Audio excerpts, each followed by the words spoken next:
Fermatevi un istante. Quello che state per scoprire cambierà per sempre il modo in cui guardate la guerra, il potere e l'organizzazione umana. Come ha potuto una città di pastori sul Tevere, senza risorse naturali straordinarie, senza una tradizione militare millenaria, piegare uno dopo l'altro tutti gli imperi del mondo antico? E perché, nonostante 2000 anni di progresso tecnologico, nessuna forza militare ha mai replicato ciò che Roma aveva costruito? La risposta non sta dove pensate, non sta nella punta del gladio, né nel coraggio dei suoi soldati. Sta in qualcosa di molto più sottile, di più freddo e per certi versi di più inquietante. Il fumo denso di un incendio lontano oscura il sole sopra le pianure della Macedonia. Un silenzio innaturale avvolge la valle di Pidna, rotto solo dal battito ritmico di migliaia di sandali chiodati sul terreno arido. Davanti a loro avanza la falange macedone, l'eredità invincibile di Alessandro Magno, una muraglia di picche lunghe 7 metri, compatta, impenetrabile, terrificante. Sembra un mostro d'acciaio che il mondo non ha mai visto crollare. Ma i soldati in tunica rossa che la attendono non indietreggiano. Nei loro occhi non c'è panico, c'è qualcosa di peggio per il nemico, una calma metodica, quasi chirurgica. Mentre il mondo antico scommette sulla forza bruta, questi uomini scommettono sul sistema. In pochi minuti, quella muraglia di picche sarà fatta a pezzi. Non da eroi solitari, non da un genio militare, ma da un organismo collettivo che non conosce eguali nella storia dell'umanità. Il segreto della supremazia romana non risiedeva nella punta del gladio, ma nella precisione di un registro logistico e nella brutalità di un addestramento capace di trasformare il cittadino comune in uno strumento bellico di precisione assoluta. In questo viaggio tra il fango delle province e il marmo del foro, scopriremo l'architettura invisibile che ha reso Roma immortale, la logistica che nutriva i suoi eserciti e la disciplina che li teneva al guinzaglio. Tutto comincia con un suono, il colpo secco di una dolabra, la zappa pesante contro il suolo ghiacciato della Germania o la sabbia rovente della Siria. Vegezio, nelle sue cronache militari, lo scrive senza giri di parole. Il soldato romano non finiva di lavorare quando finiva di marciare. Mentre gli eserciti nemici, una volta terminata la marcia, cercavano riposo all'aperto o in tende di fortuna, il legionario romano iniziava il suo secondo turno di lavoro. Ogni singola notte, senza eccezioni, senza scuse, i soldati costruivano una città fortificata in miniatura, il castrum. Non era una scelta, era un rito ossessivo, una seconda natura programmata nell'addestramento. Polibio descrive con precisione quasi geometrica come ogni manipolo sapesse esattamente dove piantare i propri pali, dove scavare il fossato, dove erigere il vallum, il terrapieno difensivo.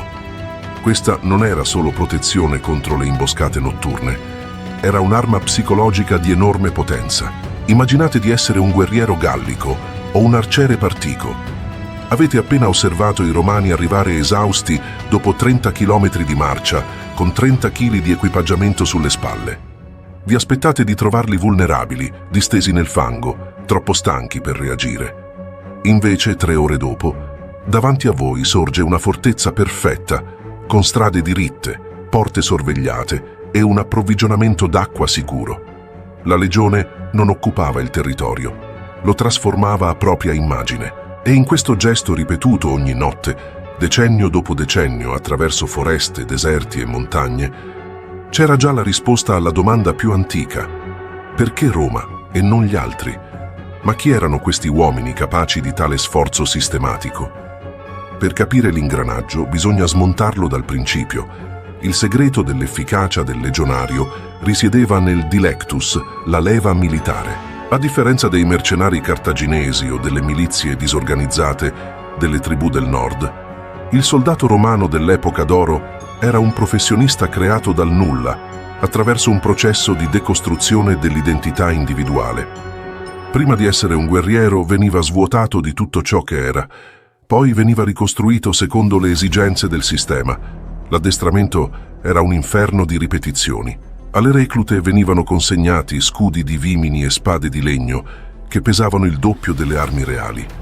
Dovevano colpire un palo di legno alto 2 metri, il palus, migliaia di volte al giorno, ogni giorno, per mesi. Ma c'era un dettaglio fondamentale che separava il legionario da qualsiasi altro combattente dell'antichità. Non dovevano colpire di taglio. Il romano colpiva di punta. Un affondo di soli 5 centimetri nelle viscere o nel petto era letale. Questa economia del movimento era la base dell'efficienza omicida romana. Mentre il nemico si stancava sollevando grandi lame sopra la testa, esponendo il fianco ad ogni colpo, il legionario restava protetto dietro il suo scutum ricurvo, sferrando affondi rapidi, precisi, definitivi. Meno forza, più effetto. Il principio della macchina applicato al corpo umano. Tuttavia, un guerriero perfettamente addestrato è inutile se muore di fame o se i suoi piedi cedono dopo 3 giorni di marcia. Ed è qui che entra in gioco la vera rivoluzione militare di Caio Mario, l'uomo che più di ogni altro trasformò la legione da esercito di cittadini a organismo autonomo e autosufficiente. Prima di lui, ogni armata era seguita da una carovana interminabile di carri, animali da soma e civili che rallentavano gli spostamenti e consumavano risorse al doppio della velocità. Mario abolì tutto questo con la brutalità di chi sa che la guerra si vince nella logistica prima ancora che nel sangue. Ogni soldato divenne una mula di Mario, i muli mariani, come li chiamavano i commilitoni, con quella mescolanza di rispetto e ironia che solo i veterani conoscono. Ogni legionario portava su di sé non solo la corazza e le armi, ma una borsa di pelle con grano per 15 giorni, una borraccia di posca, una mistura di acqua e aceto che disinfettava l'intestino e forniva energia in condizioni estreme, più una sega, un cesto per la terra, una catena e una pala. Quel carico, che superava spesso i 35 kg, permetteva alla legione di muoversi con una velocità che i nemici giudicavano quasi soprannaturale. Potevano apparire dove nessuno li aspettava, attraversando foreste e paludi, senza dipendere da lente linee di rifornimento esterne. La logistica romana non era un ufficio nelle retrovie, era sulle spalle dei soldati, era dentro i loro stivali chiodati che continuavano a muoversi anche quando il corpo chiedeva di fermarsi. Ma la logistica non riguarda solo ciò che si trasporta, riguarda anche ciò che si mangia e quando arriva. Mentre gli altri eserciti saccheggiavano le campagne lasciando dietro di sé terra bruciata e popolazioni ridotte alla fame, Roma costruì la rete di approvvigionamento più complessa e affidabile del mondo antico. La Nona Militaris assicurava che, perfino nelle guarnigioni più remote del Vallo di Adriano, i soldati ricevessero con regolarità cereali, lardo e vino. Gli scavi di Vindolanda, nel nord dell'Inghilterra, hanno restituito tavolette di legno sottili come fogli, veri registri contabili dell'esercito, richieste di birra, lamentele sulla qualità dei sandali, ordini per migliaia di chili di frumento. Questi frammenti quotidiani ci parlano di qualcosa che nessun manuale scolastico sottolinea abbastanza. La stabilità alimentare non serviva solo a mantenere la forza fisica dei soldati, garantiva la loro fedeltà. Un uomo che sa con certezza che il suo pasto arriverà ogni giorno non diserta, non complotta, non cerca un altro padrone, appartiene al sistema che lo nutre.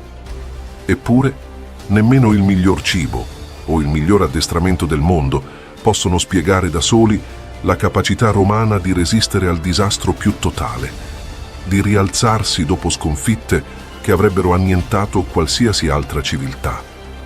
Il vero acciaio di Roma non era forgiato nelle fucine, era forgiato nel vincolo solenne del sacramentum militare, il giuramento sacro. Non si trattava di un semplice contratto di lavoro o di una promessa di fedeltà formale. Era un legame religioso che stringeva il soldato al suo generale e agli dei di Roma in modo indissolubile. Infrangere il giuramento non significava solo essere un traditore davanti agli uomini, significava essere maledetto, diventare un homo sacer, un essere espulso dalla protezione divina, abbandonato al destino nel modo più definitivo che la mentalità antica potesse concepire. La disciplina che nasceva da questo vincolo era mantenuta con una ferocia che oggi ci farebbe inorridire, ma che in quel contesto creava una coesione pressoché indistruttibile. La decimazione è l'esempio più celebre e più perturbante. Se un'unità mostrava codardia in battaglia, i soldati venivano costretti a tirare a sorte e 1 ogni 10 veniva bastonato a morte dai propri compagni.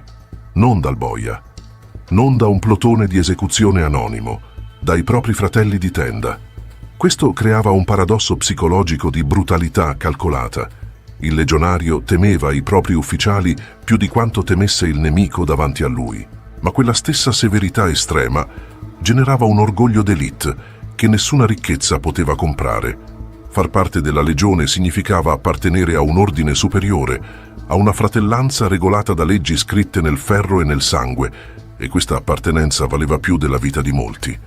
Polibio osserva con stupore quasi reverenziale come i romani reagissero alle sconfitte più devastanti. Dopo il disastro di Cannes, dove Annibale distrusse oltre 60.000 soldati romani in poche ore in un'unica giornata di estate, qualsiasi altra nazione del mondo antico avrebbe inviato ambasciatori a chiedere la pace.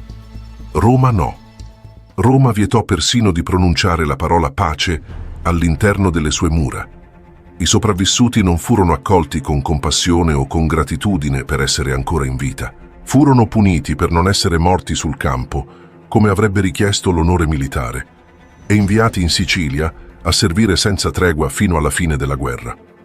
La sconfitta per un romano non era mai la fine di un percorso, era un errore tecnico da correggere con più addestramento, più disciplina e più logistica, una variabile da ricalcolare, non un verdetto definitivo.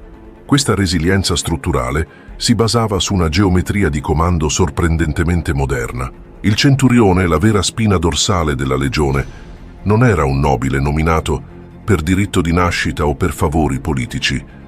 Era un veterano che aveva scalato i ranghi con la forza delle proprie mani e con la durezza della propria volontà. Era l'uomo che conosceva il nome di ogni soldato del suo reparto, che controllava la pulizia delle calzature e la manutenzione delle armature e che guidava il combattimento dalla prima fila, non dalle retrovie. Mentre i comandanti nemici spesso cercavano la gloria personale o restavano in posizioni sicure a osservare la battaglia, il centurione romano era il garante del sistema. Non cercava l'eroismo, cercava la tenuta della linea. E se la linea teneva, Roma vinceva. Ma come facevano migliaia di uomini a comunicare e coordinarsi nel caos assoluto del combattimento, tra le urla di decine di migliaia di guerrieri, lo sferragliare delle armi e la polvere che oscurava la visuale? Anche qui la risposta romana era un sistema. I cornicins e i tubicins, suonatori di corni e trombe militari, trasmettevano ordini complessi attraverso sequenze di segnali sonori codificati e memorizzati da ogni soldato fin dall'addestramento. Un determinato squillo significava serrare i ranghi, un altro significava avanzare, un altro ancora ordinava una ritirata tattica controllata, mentre le orde barbariche, una volta iniziato lo scontro, si trasformavano invariabilmente in una massa confusa di individui che combattevano secondo l'istinto e l'impulso del momento. La legione restava un organismo sensibile e reattivo, capace di cambiare formazione in tempo reale, di ruotare i manipoli stanchi con quelli freschi, come i denti di un ingranaggio perfettamente sincronizzato. Eppure c'è un elemento che spesso viene trascurato nelle narrazioni sull'esercito romano e che rappresenta forse il segreto più sottile della loro longevità: la capacità di assorbimento. Roma non era gelosa delle proprie tattiche e non credeva nella superiorità immutabile dei propri metodi. Se incontrava un nemico con un'arma migliore o una tecnica più efficace, la studiava e la incorporava. Il Gladius Hispaniensis fu adottato dopo aver combattuto contro le tribù iberiche e aver riconosciuto la superiorità di quella lama corta rispetto alle spade romane precedenti. La maglia di ferro fu presa dai Celti. Le tattiche di cavalleria leggera furono raffinate osservando e poi inglobando i cavalieri numidi. La legione era un'entità evolutiva, un sistema che si aggiornava attraverso il contatto con i propri avversari. Non combattevano contro il cambiamento, lo integravano nel proprio corpo. Ed è qui che si completa il quadro della tattica sul campo. Torniamo per un momento sul terreno di battaglia, perché la teoria logistica acquista il suo pieno significato solo quando si traduce in carne, ferro e sangue.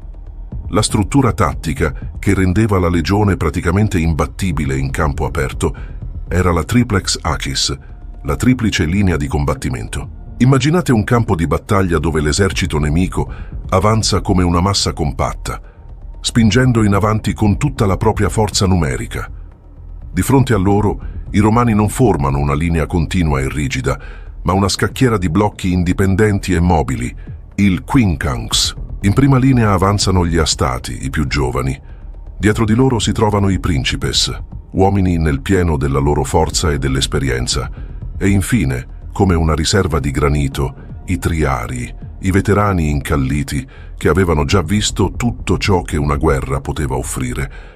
Questa non era solo una gerarchia di esperienza, era un sistema di respirazione bellica, un meccanismo di rotazione che nessun altro esercito dell'antichità aveva mai progettato con tale precisione. Quando gli astati si stancavano, non fuggivano e non si sbandavano. Si ritiravano ordinatamente attraverso gli spazi lasciati tra i blocchi dei principes, che avanzavano freschi e pronti all'urto nel momento esatto in cui il nemico credeva di aver quasi vinto. Il guerriero celtico o macedone, che aveva appena respinto la prima ondata, con enorme sforzo fisico ed emotivo, si trovava improvvisamente davanti a una seconda linea di uomini riposati, ancora più esperti e ancora più determinati. Era una tortura psicologica e fisica, progettata con precisione scientifica, che nessuno, dai Galli ai Cartaginesi ai successori di Alessandro, riusciva a sostenere a lungo senza cedere. E prima ancora che il contatto corpo a corpo trasformasse tutto in caos, entrava in azione l'arma che preparava il terreno per la mattanza, il pilum. Ogni legionario scagliava 2 di questi giavellotti pesanti appena prima dello scontro ravvicinato. Il pilum non era concepito solo per uccidere, sebbene lo facesse con efficienza. Era progettato per sabotare. La sua punta di ferro dolce si piegava deliberatamente all'impatto, incastrandosi nello scudo nemico in modo da renderlo impossibile da staccare. Un guerriero celtico o greco si ritrovava con un peso di quasi 2 metri agganciato alla propria difesa, trascinato verso il basso dal peso del legno, incapace di sollevare lo scudo o di usarlo efficacemente. La scelta era brutale e immediata: gettare lo scudo e combattere esposto, oppure trascinarsi in battaglia con un arto inutilizzabile.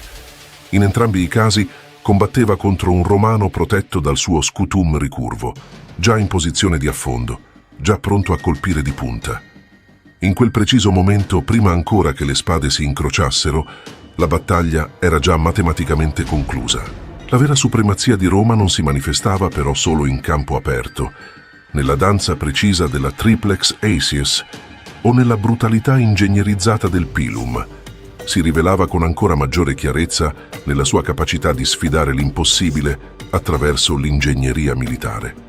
Se la legione era un organismo vivente, l'ingegneria era il suo sistema nervoso, la capacità di trasformare l'ambiente fisico in uno strumento di guerra prima ancora che la prima spada venisse sguainata. Prendiamo l'assedio di Alesia nel 52 a.C. Giulio Cesare si trova in una situazione che qualsiasi manuale di strategia moderna classificherebbe come disperata. Davanti a lui, Vercingetorige è asserragliato in una fortezza inespugnabile su una collina che domina la pianura.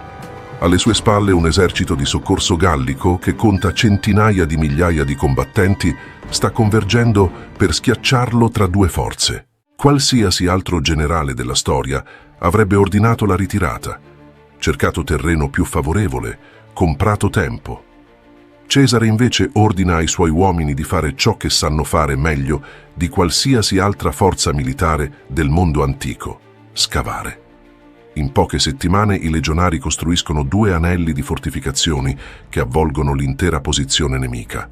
La circonvallazione interna per stringere d'assedio la città di Vercingetorige. La controvallazione esterna per difendersi dall'arrivo dell'esercito di soccorso gallico. Torri di guardia, fossati riempiti d'acqua, campi di trappole nascoste nel suolo che i soldati romani chiamavano stimoli, chiodi di ferro conficcati nel legno e sepolti nella terra per ferire chi ci calpestava sopra. Cesare non vinse Alesia con la spada, la vinse con la vanga, trasformò il campo di battaglia in un'architettura di terrore dove il nemico, nonostante una schiacciante superiorità numerica, non riusciva nemmeno a raggiungere il contatto fisico con i propri avversari. Flavio Giuseppe, descrivendo qualche decennio dopo l'assedio di Masada nel deserto della Giudea, rimarrà sbalordito di fronte alla rampa di terra colossale costruita dai Romani per scalare una montagna nel mezzo del deserto. Per Roma, la geografia non era un ostacolo invalicabile, era un suggerimento da reinterpretare a proprio vantaggio. Questa capacità costruttiva si estendeva ben oltre i campi di battaglia. La logistica romana era letteralmente scolpita nella pietra attraverso le viae, le strade imperiali. Mentre gli eserciti stranieri affondavano nel fango delle stagioni umide e si perdevano nelle foreste senza percorsi segnati, le legioni marciavano su arterie stratificate con sabbia, ghiaia e basoli di selce, progettate non per durare una stagione, ma per durare millenni. Queste strade non erano un lusso amministrativo, erano un'arma strategica. Permettevano a un messaggio urgente di viaggiare dalla Britannia a Roma in tempi che non sarebbero stati superati fino all'invenzione del telegrafo. Permettevano al rifornimento costante di raggiungere ogni guarnigione, anche la più remota e isolata. È un esercito che può contare su un flusso ininterrotto di grano, armi e rinforzi. È un esercito che può permettersi di perdere una battaglia senza perdere la guerra. Può assorbire il colpo, riorganizzarsi e tornare.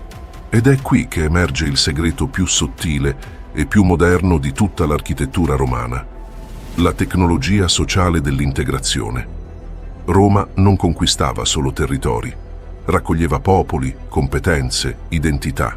Le auxilia, le unità ausiliarie che affiancavano le legioni, erano composte da uomini provenienti dalle province appena sottomesse o da popoli alleati ai confini dell'impero. Cavalieri numidi dal Nord Africa, arcieri cretesi dalle isole greche, frombolieri balearici dalle coste spagnole, fanteria pesante tracia dai Balcani. Roma prendeva le eccellenze tattiche dei propri nemici e delle proprie conquiste e le metteva al servizio del proprio sistema. Il premio per chi serviva con lealtà: la cittadinanza romana dopo 25 anni di servizio militare. Questo gesto trasformava il potenziale ribelle, l'uomo che avrebbe potuto diventare un nemico, in un difensore convinto del sistema. Un giovane soldato batavo o tracio non combatteva più per resistere a Roma. Combatteva per diventarne parte, per assicurare ai propri figli il diritto di chiamarsi cittadini della più grande potenza del mondo conosciuto. Era una fabbrica di identità che non aveva precedenti e che non ha trovato eguali nella storia. Ma ogni struttura, per quanto perfetta, porta dentro di sé il germe della propria crisi. Ed è qui che arriviamo alla risposta finale alla domanda che apre questo viaggio, quella che probabilmente vi aspettavate da subito. Perché, se Roma era tutto questo, alla fine è crollata? Il difetto fatale non era nell'addestramento, né nella logistica, né nelle tattiche. Era nella struttura stessa del legame di fedeltà che aveva reso possibile tutto il resto. Con le riforme di Caio Mario, il soldato aveva smesso di essere un cittadino contadino che combatteva per la propria terra e per la propria comunità. Era diventato un professionista permanente che dipendeva dal proprio generale per la paga, per la pensione, per le terre che gli sarebbero state assegnate al congedo. La lealtà si era spostata dallo Stato all'individuo che comandava. E questo spostamento, quasi impercettibile all'inizio, divenne con il tempo una faglia geologica sotto le fondamenta dell'impero. I centurioni, quegli uomini duri che portavano il vitis come simbolo dell'autorità assoluta che esercitavano sui propri uomini, divennero i garanti di un potere personale prima ancora che istituzionale. Quando Silla e poi Cesare marciarono su Roma con le proprie legioni, i soldati non esitarono. Non vedevano nella città eterna la patria da proteggere. Vedevano un ostacolo alla volontà del proprio comandante, l'unico uomo che garantiva loro il pane e la gloria. L'ingranaggio più perfetto della storia aveva imparato a divorare il proprio creatore. La disciplina che aveva sottomesso il mondo intero divenne lo strumento delle guerre civili più devastanti dell'antichità. trasformando l'Italia in un cimitero di veterani che si combattevano tra loro con la stessa metodica precisione, la stessa geometria letale che avevano usato contro i Galli, i Parti e i Cartaginesi. Nell'ultimo periodo dell'impero, la pressione diventò insostenibile da un altro fronte. La rete logistica che aveva nutrito milioni di uomini per secoli iniziò a vacillare sotto il peso di una burocrazia ipertrofica, di confini troppo vasti per essere presidiati con efficienza e di un flusso di denaro pubblico che non bastava più a finanziare il sistema. Eppure, anche nel declino più profondo, il modello romano rimase lo standard assoluto che tutti cercavano di imitare. Quando le tribù germaniche iniziarono a insediarsi stabilmente all'interno dei confini imperiali, non cercarono di cancellare la legione dalla memoria, cercarono di replicarla. I re barbari volevano i titoli romani, le armature romane, la disciplina romana. Anche chi aveva distrutto Roma voleva essere Roma. E allora possiamo finalmente rispondere alla domanda: perché il mondo non ha mai superato Roma? Perché Roma non era semplicemente un esercito, era un'idea di ordine applicata alla violenza e all'organizzazione umana, con una coerenza e una continuità che nessun'altra civiltà ha mai raggiunto per un periodo così lungo. È l'idea che la guerra non sia un atto di eroismo individuale, ma un processo ingegneristico, logistico e psicologico. Ogni volta che oggi vediamo un corpo d'élite muoversi con coordinazione perfetta, ogni volta che un esercito moderno pianifica le proprie linee di rifornimento o costruisce una base difensiva in territorio ostile, sta ancora parlando in latino.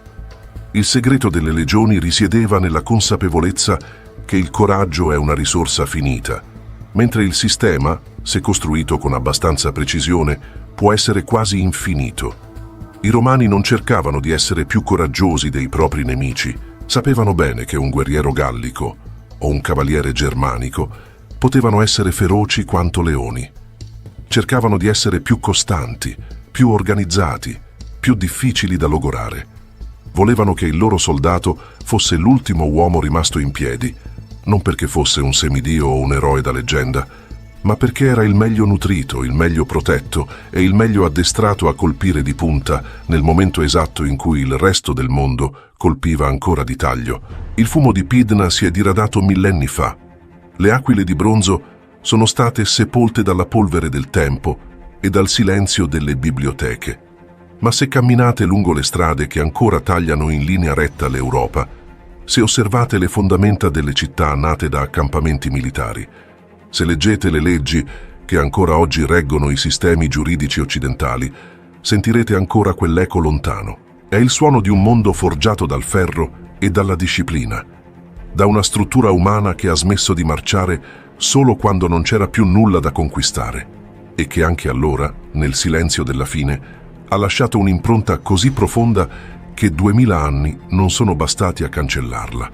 La storia di Roma è la nostra storia, il racconto di come l'organizzazione possa piegare il destino, ma è anche il monito più inquietante che la storia ci abbia mai consegnato. Una struttura costruita per la guerra, se non trova più nemici fuori di sé, cercherà sempre un nemico dentro.